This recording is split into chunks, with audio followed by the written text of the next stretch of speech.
हमारे पास प्लांट्स के अलग अलग टाइप्स हैं और ये टाइप्स इस बेसिस पे हैं कि प्लांट अपना रिप्रोडक्टिव फेज और वेजिटेटिव फेज कितने पर्टिकुलर टाइम ड्यूरेशन में कंप्लीट कर लेता है। राइट। भाई बच्चों, एक तो देखिए, आपने मॉर्फोलॉजी में क्लासिफिकेशन पढ़े हैं कि नौवीं के बेसिस पे क्लासिफिकेशन था जिसमें हमने कॉडेक्स वगैरह पढ़े थे। दूसरा क्लासिफिकेशन था प्लांट के हाइट के ऊपर, ओवरऑल हर्ब है, श्रब है या ट्री है। तीसरा क्लासिफिकेशन हम यहाँ पे पढ़ रहे हैं उसकी वेजिटेटिव फेज और रिप्रोडक्टिव फेज के बेसिस पे। तो प्लांट जब इनिशियल स्टेजेस में ग्रो करता है तो उसकी फेज जो होती है that is called as vegetative phase. Vegetative phase का मतलब है जिस फेज में प्लांट जो है अपनी नॉर्मल ग्रोथ करता है। तो प्लांट धीरे धीरे बढ़ना शुरू करता है, एक नॉर्मल ग्रोथ करता है, and this is how your plant performs vegetative growth या वेजिटेटिव फेज। एक बार वेजिटेटिव फेज कंप्लीट होने के बाद मेरा प्लांट एंटर करता है into the reproductive phase. That means अब जब भी मेरा प्लांट रिप्रोडक्टिव फेज में एंटर हो चुका है तो it is capable of synthesizing और producing gametes, isn't it. Gametes बना सकता है, इन गैमीट्स का फ्यूजन भी हो सकता है और गैमीट्स के फ्यूजन से जाइगोट भी बन सकता है। तो इनिशियल फेज कौन सा होगा बच्चों? वेजिटेटिव फेज होगा। सेकेंड फेज होगा reproductive phase. Of course vegetative phase would be the first and reproductive phase would be the second. इस तरीके से मेरे किसी भी प्लांट की ओवरऑल ग्रोथ होती है, इजंट इट। अब मेरे प्लांट्स में मुझे मेजरली किन चीज़ों से काम होता है? वैसे तो दोनों फेजेस इंपॉर्टेंट हैं। कई प्लांट्स के वेजिटेटिव पार्ट्स को हम यूज़ करते हैं कुछ ना कुछ प्रोड्यूस करने के लिए या प्रिपेयर करने के लिए। तो वो जो वेजिटेटिव पार्ट्स हैं उनकी जब आपको इच्छा है या उन्हें जब आपको इकट्ठा करना है तो आप कौन सी फेज़ ऑप्ट करेंगे, कौन सी फेज़ चूज़ करेंगे? Vegetative phase. और अगर मुझे प्लांट के रिप्रोडक्टिव पार्ट्स की ज़रूरत है, मतलब मुझे किसकी ज़रूरत है बेटा? रिप्रोडक्शन का आउटकम फ्रूट्स एंड सीड्स की अगर ज़रूरत है तो बट ऑब्वियस सी बात है कि मैं प्लांट की सेकेंड स्टेज पे फोकस करूंगी, दैट इज मैं प्लांट की रिप्रोडक्टिव फेज पे फोकस करूंगी, इजंट इट। तो दो फेजेस हो गई बच्चों, one is vegetative another is reproductive, और उसके बेसिस पे मैंने प्लांट्स को तीन कैटेगरीज में डिवाइड किया है। One is called as annual, second is biennial and the third one is perennial. I am so sorry. Annual का मतलब होता है प्लांट जब एक ईयर में ग्रोथ करके, रिप्रोड्यूस भी करके, सीड्स भी बनाकर, सब कुछ कंप्लीट करके डाई आउट हो जाएगा, है ना। तो इसकी जो साइकिल है वो एक ही साल में कंप्लीट हो गई। प्लांट सिर्फ एक साल तक जिंदा रहा और उसने उसी बीच में आधे ड्यूरेशन में या अपने ग्रोइंग सीजन में अपनी ग्रोथ को फोकस किया एंड बाद में उसने किसको फोकस किया? रिप्रोडक्शन को। तो ये क्या हो गई बच्चों? उसकी vegetative phase and reproductive phase एक साल की, इसलिए मेरा प्लांट क्या हुआ? एनुअल। राइट। जैसे हम बचपन से पढ़ते हैं ना, हमारे एनुअल एग्जाम्स होती हैं। एनुअल एग्जाम्स का क्या मतलब होता है बेटा? साल भर जो सिलेबस आपको पढ़ाया है वो आखिरी में एक एग्जाम के थ्रू जज हो जाएगा और ये कंफर्म हो जाएगा कि आपने साल भर पढ़ाई की है या नहीं की है, इजंट इट। वैसे ही मेरे पास ये एनुअल फेज है। मोस्टली हमारे पास जितने भी सीरियल ग्रेन्स होते हैं ना, अनाज जो हम उगाते हैं, वो एनुअल क्रॉप्स के ही कैटेगरी में आता है। अभी हम और एग्जांपल्स देखेंगे स्पेसिफिकली। बाइनियल का मतलब है जो एक साल वेजिटेटिव फेज को करेगा और दूसरे साल रिप्रोडक्टिव फेज को कंप्लीट करेगा। तो बाइनियल का मतलब हो गया this one complete year is vegetative phase, है ना, this is vegetative phase, and second complete year would be reproductive phase. तो एक साल सिर्फ ग्रोथ में लगाएगा, अगले साल वो रिप्रोडक्शन करेगा और जब रिप्रोडक्शन करेगा तो आपको सीड्स एंड फ्रूट्स इसका प्रोडक्ट मिल जाएगा। तो 2 साल के बाद जब प्लांट की डेथ होगी उसे हम बोलते हैं biennial plant. Okay, more than 1 year अगर मेरे प्लांट को वेजिटेटिव ग्रोथ लगती है ना, तो उसे हम बोलते हैं पेरिनियल। पेरिनियल मतलब फ्यू ईयर्स का वेजिटेटिव ग्रोथ एंड देन फिर जैसे ही उसका वेजिटेटिव ग्रोथ खत्म हुआ, वो जो रिप्रोडक्शन है वो तब तक करता रहेगा जब तक उसकी सेनेसेंस स्टेज नहीं आ जाती। मतलब रिप्रोडक्शन बहुत लंबा चलता है, तो कई सालों तक वो आपको फ्रूट्स देता रहेगा, राइट। तो उन प्लांट्स को हम बोलते हैं पेरिनियल प्लांट्स। क्रॉपिंग के लिए मुझे पेरिनियल प्लांट्स सबसे ज़्यादा फायदेमंद लगते हैं। क्यों बेटा? क्योंकि एक बार उगाना है, कुछ सालों उसे लगेगा ग्रो होने में, उसके बाद कई सालों तक उससे हमें फ्रूट्स मिलते रहेंगे, राइट। एग्जाम्पल देख लेते हैं। एनसीईआरटी में हमारे जो एग्जाम्पल्स कवर्ड हैं ये देखिए, ये जो सीज़नल क्रॉप्स हमारे पास आती हैं, है ना, लेटस है, कॉर्न है, व्हीट है, ये सब किस में आएँगे? एनुअल प्लांट्स में। बाइनियल प्लांट्स मतलब जैसे रेडिश है, कैबेज है, अनियंस हैं, इसलिए इन क्रॉप्स में जो कहना चाहिए जो कमर्शियल एस्पेक्ट है वो बहुत ज़्यादा जुड़ा हुआ है। आप देखें तो कंपैरेटिवली दे आर कॉस्टली, है ना, not all but majority of them they are costly. Spinach हमें बहुत कॉमनली मिल जाता है, आजकल तो वैसे कैरेट भी हमें पूरे साल मिलती है, तो अब वो बार ख़त्म हो गया है कि बाइनियल है तो 2 साल बाद ही मुझे क्रॉप मिलेगी। तो किसान को फ़ायदा कैसे होता था बेटा पहले? एक साल वो एक क्रॉप से फ़ायदा उठाता था, दूसरे साल वो दूसरी क्रॉप से फ़ायदा उठाता था। मतलब खेतों में हमें एक से ज़्यादा क्रॉप्स को या ज़मीन को हमें डिवाइड करके एक से ज़्यादा क्रॉप्स को साइमल्टेनियसली ग्रो करना पड़ता था। वरना कैसे चलेगा ना, आप खुद सोचिए 2 साल लग रहे हैं। मतलब इस साल तो मेरा पूरा खेत ऑक्यूपाइड है, प्लांट सिर्फ़ ग्रो कर रहा है, अगले साल मुझे उसके फ्रूट्स मिलने वाले हैं, तो अगले साल ही मुझे बेनिफिट होगा। तो ये तो नुकसान वाली बात हो गई ना, 1 साल तक कैसे घर चलने वाला है। तो इसीलिए यहाँ पे अल्टरनेटिव्स क्रॉप ग्रो की जाती हैं जब भी हम बाइनियल क्रॉप्स लगाते हैं। पेरिनियल की एग्जांपल मेरे पास अगावे है, banana, maple, mint tree, pine tree, ये सब मेरे पास पेरिनियल क्रॉप्स हैं। मिंट ट्री को या मिंट को सॉरी, मिंट घास है बेटा, नॉट ट्री, मैंने गलती से बोल दिया। मैपल ट्री या मिंट जो है वो घास है और मतलब हमारा जो कहना चाहिए शक्कर वाली कैटेगरी है उसमें आता है। ग्रेजुअली वो फैलता जाता है बिल्कुल वैसे ही जैसे घास फैलती है ना। तो रूट्स से स्टेम से नई नई रूट्स डेवलप होती हैं और हर जगह वो स्प्रेड होता हुआ दिख जाता है। तो इनिशियल ईयर्स में उसकी ग्रोथ काफ़ी लिमिटेड होती है, बाद में उसके अंदर बहुत स्ट्रांगली वेजिटेटिव ग्रोथ होती है। मिंट की हमारे पास बहुत अलग अलग कैटेगरीज हैं, right. So all those are perennial plants. Apple tree, maple tree, ये सब पेरिनियल प्लांट्स की कैटेगरी में है। तो ये आपको एग्जाम्पल्स बहुत अच्छे से याद रखना है, यहाँ से क्वेश्चंस फ्रेम होते हैं। तो इन एग्जाम्पल्स को अलग से कहीं पे लिख के रख लीजिए और फिर इन्हें रोज़ एक बार रिवाइज कीजिए, तो ये आपको ध्यान रहेंगे, राइट।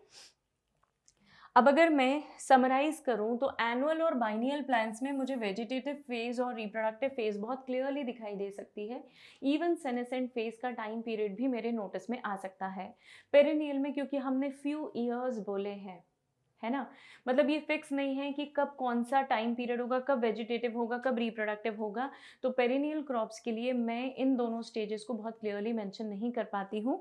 लेकिन अगर एनुअल या बाइनियल प्लांट्स होंगे तो वेजिटेटिव फेज ले लो आप, रिप्रोडक्टिव फेज ले लो और सेनेसेंट फेज ले लो, ये आप बहुत क्लियरली डिफाइन कर सकते हो। पेरिनियल में हम नहीं कर सकते because it takes so much of time. कई बार तो ऑर्गेनिज्म जो उसको स्टडी कर रहा है, मतलब इंडिविजुअल जो उसको स्टडी कर रहा है, उसके भी लाइफ स्पैन के बियॉन्ड निकल जाती हैं चीज़ें। So therefore we can not differentiate. I give you one example of the same. Bamboo species जो होती है ना बेटा, बैम्बू की स्पेशलिटी है कि एक ही बार बैम्बू ट्री में फ्लावर्स आते हैं, है ना। और जब वो एक बार फ्लावर्स आ गए ना, उसके बाद बैम्बू आपको सर्वाइव नहीं करता हुआ दिखेगा। तो बैम्बू में फ्लावर आने के बाद उसका लाइफ खत्म हो जाता है, सर्वाइव नहीं करता plant. So this is the best example which you need to remember, right. 50 to 100 years के बाद ही फ्लावर प्रोड्यूस करता है and then after that, after flowering it dies. There is, let us talk about a question. Which of the following flowers only once in the lifetime? अभी हमने देखा है, सो directly लगा दीजिए आप आंसर। बैम्बू, पपाया तो हमें पता है, मैंगो भी पता है। मैंगो पेरिनियल की कैटेगरी में है, 1 साल लगेगा उसे ग्रो होने में, 2 साल में परफेक्ट ग्रोथ हो चुकी होती है and then after that it will start और it will keep on producing fruits, right. So the answer is C, that is third. So this is the explanation हमने अभी डिस्कस किया है।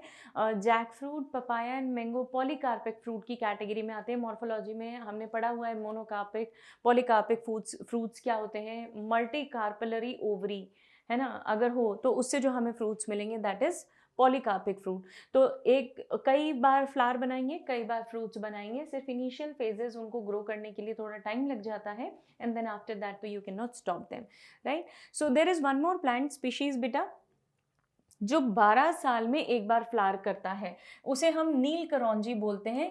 स्ट्रोबिलियांथस कुंठियाना साइंटिफिक नेम है इसका।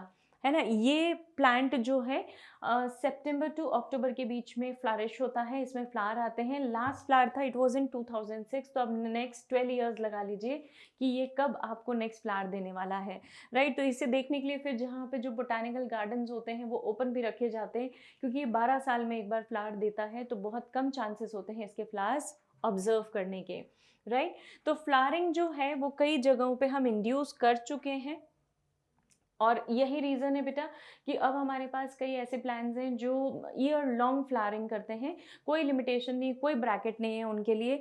जो हमारे हिली रीजन्स हैं जैसे केरला, कर्नाटका, तमिलनाडु के जो हिली रीजन्स हैं, वहाँ पे आप देखेंगे तो दे आर वैलीज़, और वहाँ पे ऐसे ही पेरिनियल प्लान्स हैं, राइट। तो आप वहाँ पे कभी भी जाएं, किसी भी सीज़न में जाएं, तो वहाँ पे आपको बहुत सारे फ्लावर्स हमेशा ही दिखाई देंगे, और यही रीज़न है दैट इट अट्रैक्ट्स टूरिस्ट। वहाँ पे लोग इतना क्यों घूमने जाते हैं? बिकॉज वो वैलीज़ हैं, और वैलीज़ में फ्लावर्स आपको हमेशा मिलेंगे। Why? Because they have perennial plants, right. Annual biennial भी होते हैं, लेकिन पेरिनियल प्लांट्स का नंबर कंपैरेटिवली ज़्यादा होता है।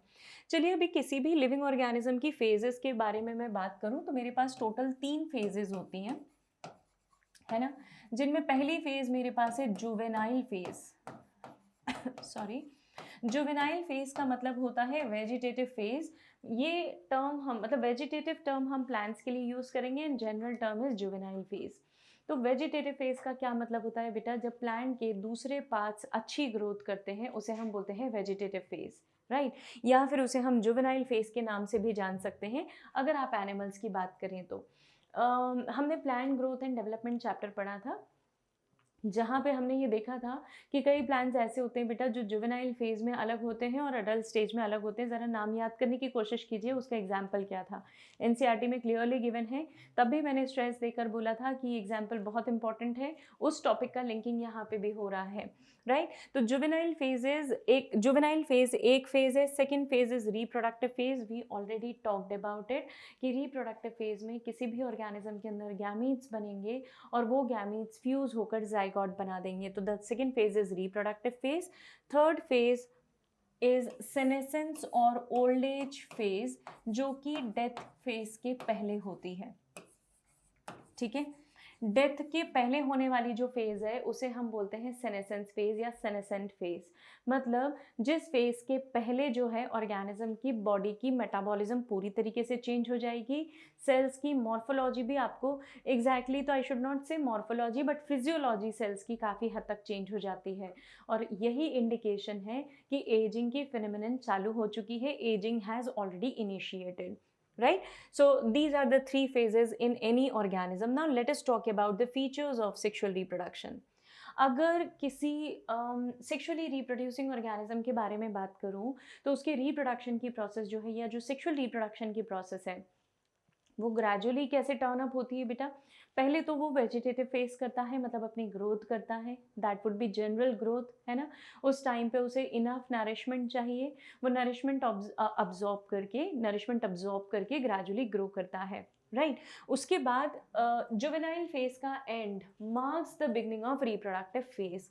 मतलब ये मेरी जुवेनाइल फेज है किसी भी ऑर्गेनिज्म की। जुवेनाइल फेज जैसे ही एंड होने वाली है, कौन सी फेज बिगिन हो गई है? Reproductive phase. रिप्रोडक्टिव फेज जैसे ही एंड होने वाली है, कौन सी फेज आ जाएगी? Senescent phase. Senescent phase is towards ending, आखिरी में आने वाली फेज है, और इसके बाद तो इंडिविजुअल की डेथ ही हो जानी है। तो हमें ये कुछ फीचर्स याद रखना है। जैसा मैंने अभी आपको बताया था कि juvenile phase is followed by morphological changes, और इसीलिए जुवेनाइल फेज अडल्ट फेज से एग्जैक्टली डिफरेंट दिखाई देती है ना। अडल्ट के फीचर्स आपको कुछ अलग दिखाई देते हैं, गैमीट्स का फॉर्मेशन होता है, उनमें गैमीट्स का फ्यूजन होता है, और इसीलिए पूरी बॉडी की मॉर्फोलॉजी एंड फिजियोलॉजी चेंज हो चुकी होती है। लेकिन जुवेनाइल फेज कैसी है? जस्ट ग्रोथ फेज, जहाँ पे प्लांट सिर्फ छोटे छोटे पार्ट्स को ग्रो कर रहा है, डेवलप कर रहा है, राइट। तो अब जब रिप्रोडक्टिव फेज शुरू होगी तो ऑर्गेनिजम्स के अंदर मेजरली हार्मोनल चेंजेस शुरू हो जाएंगे, और ये जो हार्मोनल चेंजेस हैं, ये हार्मोनल चेंजेस उसे पूरी तरीके से चेंज कर देंगे। जैसे ह्यूमंस की बात करूं तो आपने पढ़ा है बेटा जूनियर क्लासेस में आपको चैप्टर था जहाँ पे आपको बताया जाता था कि अगर ह्यूमन बींग्स के अंदर देखा जाए तो उनकी बॉडी के अंदर, एनिमल्स में भी सभी में होते हैं ये, हार्मोनल चेंजेस होते हैं और ये हार्मोनल चेंजेस से उनके ऑर्गन्स डेवलप होना शुरू होते हैं। ये ऑर्गन्स जब ग्रेजुअली मैच्योर होते हैं तो ऑर्गेनिज्म के अंदर फंक्शन होना शुरू होता है। आपको दिखाई देगा गैमीट्स का फॉर्मेशन, आपको दिखाई देगा उनकी बॉडी के फीचर्स में चेंजेस। सो ये hormonal changes are clear indication कि ऑर्गेनिज्म जो है वो अपने रिप्रोडक्टिव फेज में एंटर कर चुका है, right. Now the next is, अगर हॉर्मोन्स का इन्वायरमेंटल फैक्टर से भी ये हो, कॉम्बिनेशन हो। वैसे हमारे अंदर भी हॉर्मोन्स जो है ना वो इन्वायरमेंट से रिलेटेड है। आप जब रात को रात को हमें स्लीपी क्यों लगता है, हमें नींद सी आनी क्यों लगती है ना, या अगर मान लीजिए किसी दिन सूरज नहीं निकला है तो क्यों आपको नींद आती है, क्लाउडी डे में क्यों आलस जैसा लगता है, उसका रीज़न है हार्मोन, है ना। आप कोशिश कीजिए फाइंड करने की कि ऐसे कौन से हॉर्मोन्स हैं जो रात को एक्टिवेट होते हैं और जो आपके अंदर स्लीप इंड्यूस करते हैं। आप किसी टाइम पे बहुत जॉली फील करते हैं, बहुत खुश होते हैं, नॉर्मल, सब लोग नॉर्मल है, ऐसा कोई खास खुशी का मौका नहीं है, बट फिर भी हम इंटरनली बहुत अच्छा फील करते हैं। It is again due to hormone. तो आपकी बॉडी पूरी केमिकली कंट्रोल्ड है, हार्मोन से कंट्रोल्ड है। हमें स्लीप पैटर्न्स जो हैं, जो स्लीप पैटर्न्स हमारे अंदर डेवलप होते हैं वो भी पूरी तरीके से हॉर्मोन्स के कंट्रोल में है, राइट। तो ये जो हॉर्मोन्स हैं ये एनवायरनमेंट से भी अफेक्ट होते हैं। हमारे अंदर तो वो इमोशन से रिलेटेड ज़्यादा हो जाते हैं, लेकिन लोअर एनिमल्स में तो बेटा जेंडर के चेंज होने पर, जेंडर के चेंज होने तक का ही डिसीजन ये हॉर्मोन्स प्लस इन्वायरमेंटल फैक्टर्स ले लेते हैं। So it is quite significant, है ना, I mean to say that it is quite significant. Even behavioural expressions जो है ऑर्गेनिजम्स के, वो भी चेंज हो जाते हैं अगर किसी ऑर्गेनिज्म के अंदर सेक्सुअल मैच्योरिटी दिखाई दे रही हो, इजंट इट। अगर ऑर्गेनिज्म सेक्सुअली मैच्योर है तो उसके अंदर हॉर्मोन्स का जो इन्फ्लुएंस है वो आपको दिखाई देगा, and accordingly you can make out that this organism has crossed this particular phase. ये साइकोलॉजिस्ट करते हैं बेटा बेसिकली, हमें तो नॉर्मली इन चीज़ों की ज़रूरत नहीं है, हम किसी को उस एस्पेक्ट पे जज करके कुछ नहीं कर पाएंगे, but psychologist they can, they do in fact. वो क्या करते हैं, एज आपकी जो पूछी जाती है, एक डॉक्टर पूछता है और एक साइकोलॉजिस्ट पूछता है, इन दोनों को ईमानदारी से एज बतानी चाहिए। कारण वो आपकी एज से आपकी बॉडी को जज करने की कोशिश करते हैं, and that is the reason why they ask your age, ताकि वो अकॉर्डिंगली प्लान आपको दे पाएँ। ओके। तो जो इन्वायरमेंटल फैक्टर्स हैं वो कुछ इस तरीके से अफेक्ट करते हैं। आइए नेक्स्ट पॉइंट पे चलते हैं। हम अगर बर्ड्स की बात करें बेटा, तो बर्ड्स को आपने देखा होगा कि दे ले एग्स सीजनली, है ना, हमेशा एग लेइंग कैपेसिटी में नहीं होते हैं या किसी एक पर्टिकुलर सीजन में ही एग ले करते हैं। क्यों नहीं करते बेटा वो हमेशा एग ले? इसीलिए क्योंकि उनके अंदर वो पर्टिकुलर चेंजेस, जिन चेंजेस के कारण वो रिप्रोडक्शन कर सकते हैं, वो एक सीज़न में ही आते हैं, हमेशा वो चेंजेस नहीं दिखाई देते। तो इसीलिए इनके जो चेंजेस हैं, इनके अंदर जो एग लेइंग कैपेसिटी है, एग लेइंग का क्या मतलब है बेटा, वो एग कब ले करते हैं, जब वो फर्टिलाइज कर चुके हों, है ना, वो फर्टिलाइज कर चुके होंगे तभी वो एग ले करेंगे। और फर्टिलाइजेशन कब होता है, एक पर्टिकुलर सीजन में ही हो सकता है। फर्टिलाइजेशन की process can never be general, right. क्यों बच्चों? क्योंकि इन ऑर्गेनिजम्स की बॉडी का जो मेटाबॉलिज्म है that is perfectly dependent on their season, isn't it. तो इसलिए ये सीजनल ब्रीडर्स के नाम से जाने जाते हैं। लेकिन फिर आपके दिमाग में एक क्वेश्चन और आ रहा होगा मैम, कि अगर कुछ ऑर्गेनिजम्स को मैं देखूं तो ये ऑर्गेनिज्म हर सीजन में कैसे ब्रीड कर पाते हैं? हम कह रहे हैं कि भाई ऑर्गेनिज्म सीजनल ब्रीडिंग करते हैं, तो फिर यहाँ पे कुछ बर्ड्स ऐसी क्यों हैं? स्पेशली पोल्ट्री की बात देखिए, एग्स हमेशा अवेलेबल होते हैं ना भाई। जो लोग नॉन वेजिटेरियन डाइट लेते हैं, क्या उन्हें कभी किसी सीजन के अकॉर्डिंग एग्स मिलते हैं? नहीं ना, eggs are always available. Reason, इन बर्ड्स को हमने इंड्यूस करवाया है बेटा हार्मोन से। तो जब आप हार्मोन इंड्यूस्ड इनके अंदर एग लेइंग करवाते हैं तो ये पूरे साल एग ले कर पाते हैं। अदरवाइज नेचुरली अगर आप जाएंगे तो वो कभी भी इस तरीके से एग लेइंग नहीं करते हैं, हमेशा नहीं करते मतलब। तो birds in captivity as in poultry farms can lay eggs every time or throughout the year just because they have been induced through hormones. उन्हें हमने किससे इंड्यूस किया है बेटा? We have induced them with the hormones, और ये hormones उनके अंदर ओव्यूलेशन की प्रोसेस जो है वो स्पीड अप कर देते हैं। Right, and this is the reason of availability of eggs every time. Fine. जो एनिमल्स जो है एग ले करते हैं, उन एनिमल्स को ओवीपैरस कहा जाता है, और जो एनिमल्स एग नहीं ले करते हुए यंग वंस को बर्थ देते हैं, फॉर एग्जांपल मैमल्स, उन्हें हम विविपैरस बोलते हैं। तो हायर एनिमल्स जो हैं, जैसे मैमल्स हैं, हम हैं, या जो दूसरे एनिमल्स हैं, कैट फैमिली है, डॉग फैमिली है, all of them they are perfect viviparous animal. एक ही मैमल एक्सेप्शन है और आप जानते हैं उसका नाम। मैमल्स में हमारे पास echidna, duckbill platypus and echidna, ऐसे दो मैमल्स हैं जो कि एग लेइंग हैं, जबकि mammals all are viviparous, right. Even एक प्लांट भी है जो विविपैरी शो करता है। Can you remember the name, I mean can you just recall the name? Mangrove forest का एक ट्री है ना, जो अपने अंदर ही प्लांट को डेवलप करता है और उसके बाद वो प्लांट ड्रॉप होकर फिर जर्मिनेट होता है। मतलब प्लांट बन चुका है, प्लांट मेन प्लांट बॉडी की स्टेम पे ही डेवलप हो चुका होता है, बन चुका होता है, फिर वो ड्रॉप होकर और फिर से अपनी रूट्स को स्प्रेड करके एक इंडिपेंडेंट ट्री के फॉर्म में दिखाई देता है, राइट। सो मार्शी फॉरेस्ट या मार्शी एरियाज का ट्री है ये। फीमेल्स जो है, अगर मैं विविपैरी की बात करूं तो विविपैरी में प्लेसेंटल फीमेल्स होती हैं। प्लेसेंटल फीमेल्स का मतलब होता है बेटा the one that will form placenta, है ना। प्लेसेंटा क्यों ज़रूरी है बच्चों? तो प्लेसेंटा इसलिए ज़रूरी है क्योंकि मदर को अपने यंग वन को फीड करवाना है, उसे फूड प्रोवाइड करवाना है, न्यूट्रिएंट्स प्रोवाइड करवाना है। तो जो मदर है वो मदर प्लेसेंटल होगी। प्लेसेंटल का मतलब will be having placenta through which foetus will derive nourishment from the mother, right. So placental females होती हैं, इनके अंदर ओवरीज होती हैं और ओवरीज की एक्टिविटीज से हार्मोन्स बनते हैं। Even they have accessory ducts, जो कि कुछ ऐसे प्रोडक्ट्स बना के हमें देते हैं जो रिप्रोडक्शन के लिए very much needed, they are very much needed for the process of reproduction, isn't it? For example, you know the reproductive system of animals, आपने जूनियर क्लासेस में पढ़ा है एक ह्यूमन मेल का रिप्रोडक्टिव सिस्टम और उसमें प्रेजेंट होने वाली accessory ducts, you are aware of it. वो जो एसेसरी डक्ट्स है ना बेटा, वो सारी डक्ट्स मिलकर एक ऐसा सिक्रीशन पोर करती हैं जिससे स्पर्म्स सर्वाइव कर पाते हैं, ओके। और स्पर्म्स के सर्वाइवल के लिए दैट इज नीडेड। तो एसेसरी डक्ट्स मतलब कुछ ऐसी हेल्पिंग डक्ट्स हैं, ट्यूब्स हैं, that will release certain hormones, है ना, मे बी हॉर्मोन्स और maybe some fluid that is needed for the development of gametes, है ना। ये बाद में हम पढ़ेंगे, अभी सिर्फ इसका इंट्रोडक्शन ही है आपको, इसलिए हम उतना उतना डिस्कस करके आगे बढ़ रहे हैं। फाइन। प्राइमेट्स और नॉन प्राइमेट्स, इन दोनों के बीच का डिफरेंस समझिएगा। देखिए, पहले तो किसी भी ऑर्गेनिज्म के अंदर एक साइकिल चलती है जिसे हम बोलते हैं menstrual cycle, right.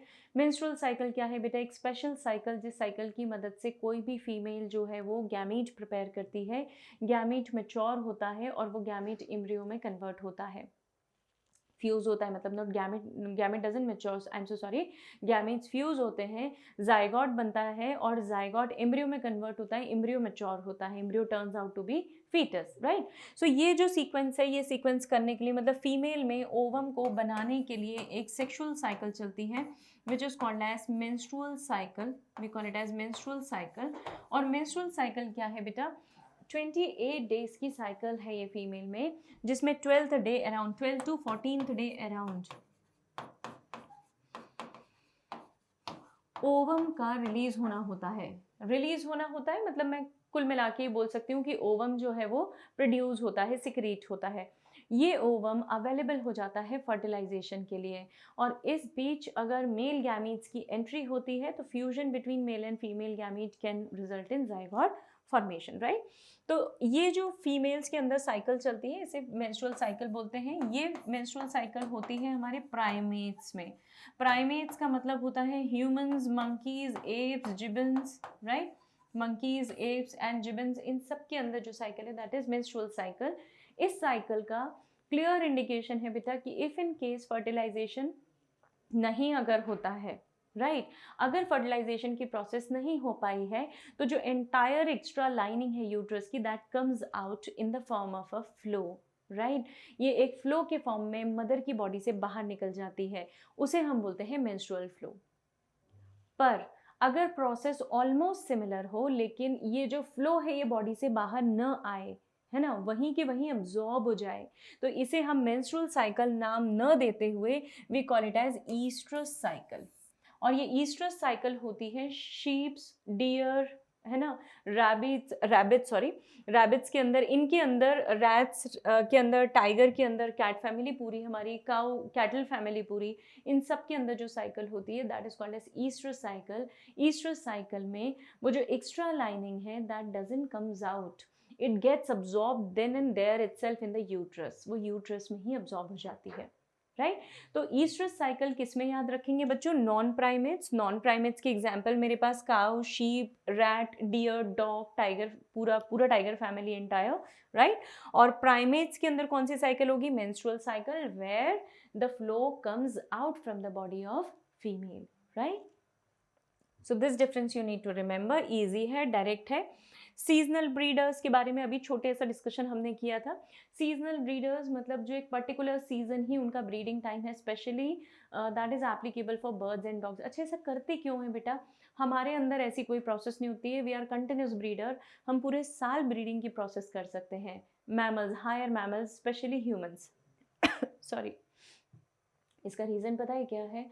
Lower animals या मतलब जो लोग भी सीजनल ब्रीडर हैं वो पहले ये इंश्योर करते हैं कि फर्टिलाइजेशन के बाद जो ऑफस्प्रिंग्स होंगे उन्हें एक इन्वायरमेंट मिले, एक फेवरेबल इन्वायरमेंट मिले, राइट। अगर फेवरेबल इन्वायरमेंट मिलेगा तो जिंदा रह पाएंगे ना भाई। बच्चों को ऐसे सीज़न में लाने का फ़ायदा ही क्या जो सीज़न बहुत टफ था हमारे लिए या हो सकता है हमारे लिए, राइट। एक्सट्रीम कोल्ड है, एक्सट्रीम कोल्ड में एनिमल्स मर जाएंगे because they are expose to the atmosphere, है ना।